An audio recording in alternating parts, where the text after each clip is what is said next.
Do you find yourself in a season of life where you are questioning everything? So it seems I think we can safely call it a post-pandemic world, that we're all in a little bit of a questioning state of mind. We're in this space of, who am I? What am I doing with my life? Am I supposed to be here? How did I wind up here? And I don't know about you, I talk to a lot of smart women, and it seems like everybody is in this really interesting stage of questioning everything. And if you're in that stage, I want you to think about a couple of things as you start evaluating, who am I and who do I want to be when I grow up? For me, I had my kind of who am I and what do I want to be when I grow up moment before the pandemic, but I've certainly grown through some things and really made some huge life shifts through asking myself very specific questions. And the first thing I want to tell you is, one, you're not alone. Obviously, this is happening in a lot of places to a lot of women. There's just, I don't know what it was that happened in 2020 that made us start evaluating every single choice we've made in our lives, from our careers to our businesses to our marriages to our children to where we live, right? The number of people who picked up and decided to live in RV, or the people who relocated because they realized that they were no longer, location specific, or the people who left careers and started businesses, or people who finally left the career that they hated and moved on to do something else. Everyone is really in this state of questioning that I get the opportunity to spend time with. So the first thing I want you to do is know that you're not alone, because when we start to question everything, the first thing we think is, I can't tell anybody I'm questioning this stuff because what will they think, right? We start to worry about, are people going to think I'm crazy? Can I actually make a change? And the moment that we say it out loud of something doesn't feel right, we open ourselves up to judgment. So the first thing I want to tell you is you're not alone. You 110% are not alone in this journey of questioning everything.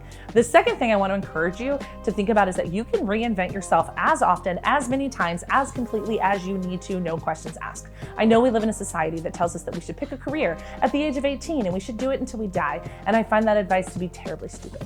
And I find it to be terribly outdated, right? We live in a world where technology is moving so fast that there are career choices now that didn't exist even 5 years ago. So the idea that you wouldn't change your career or change your life or change your plan is crazy town. But the thing is because we are taught if we continue to change our mind and make different choices, we appear flaky or inconsistent or not reliable. Or I remember being told when I was young that it wasn't attractive to employers if I didn't stay somewhere. So you should just stay in a job you hate, so the next job that you're going to hate also will hire you.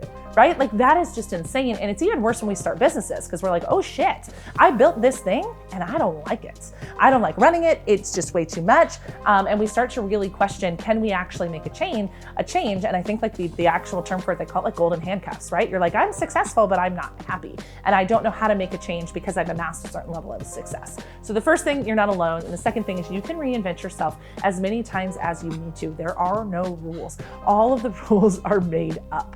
The third thing I want you to think about here is to start asking yourself what you actually want. Because I don't know about you, but for me, my success journey was one that was told to me.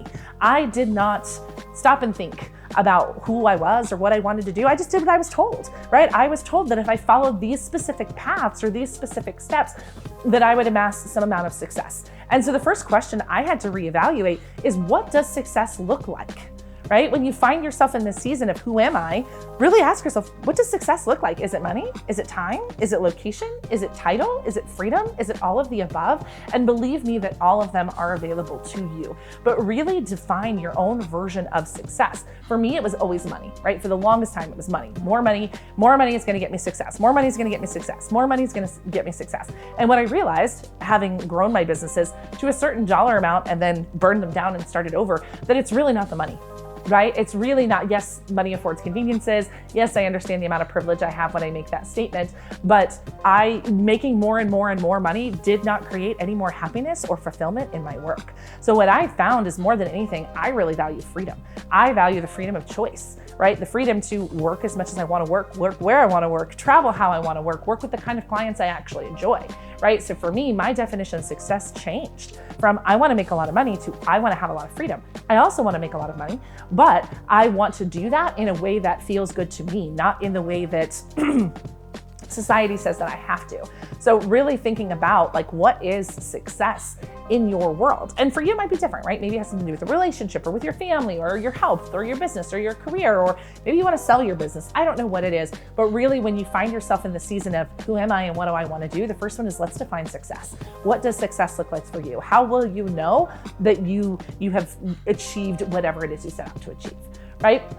The next question to really ask yourself is really start to evaluate your values, right? Really think about what is important to me and how I build this career or in this business. And that is, again, in the clients you work with, the team you hire, the work that you do, the type of people that you work with. Because again, early on for me, it was like, work with anybody who had money, right? It was like, I need to make money. Let's work with people who have money. But I found that not all money is the same. Not all clients are the same. And it became really important to me to now be in a really big values alignment with my clients, whether it's somebody joining our Be in the Room community or somebody becoming a client of the Connection Agency, is there has to be a values alignment. I have to actually like the people that I'm working with. And I know that sounds silly, but I promise you, as somebody who has worked for a lot of different companies and then built several iterations of my own, that sometimes we were just taking clients for the sake of taking clients because they had money to spend. And that did not feel good to me at all. Right? So we talked about success, we talked about shared values, and I also really want to talk about who you are, right? Like who you are at your core, what's really important to you. So one of the things that I've learned about myself, like who I am, is I am a gifted creator and builder. And what that means is I have 800 ideas any given day, right? I really like to start things. I'm terrible at finishing things.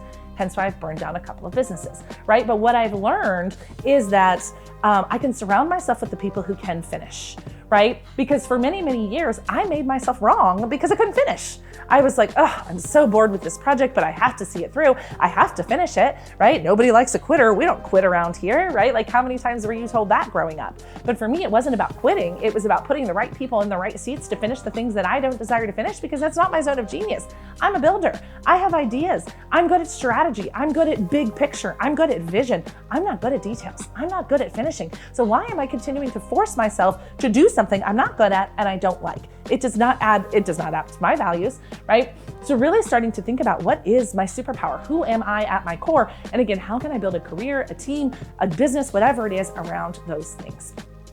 And the final things that I want to remind you as you reevaluate who you are, when you really think about reinvention and stepping into being the best version of yourself, is that what you start with is not what you will end with. So even if you find yourself right now at this point, at this age, at this date, at this level of experience, deciding that you want to go in a different direction, you're not married to it forever. You're not married to it forever. So we get so caught up with, I'm afraid to make this decision because what if it's not a good decision? Well, first of all, you need to learn to trust yourself and realize that God doesn't give you ideas that are bad ideas. But second of all, is to really think about that whatever it is that I do, it can always be undone. I can always do something different. I can always reinvent myself again and again and again, because we get so caught up in making decisions because like, what if it's the wrong one? What if I don't like it? What if it doesn't work out? What if it's not successful? What if I can't find clients? What if I can't find team? And we spin ourselves up in this crazy story of what's available to us. But instead, what that winds up doing is it keeps us trapped. It keeps us stuck. It keeps us unhappy. It keeps us in businesses that we hate. It keeps us in relationships that are unhealthy. It keeps us living in communities that we don't feel supported in. It keeps us serving clients that we don't want to serve. And none of that is okay.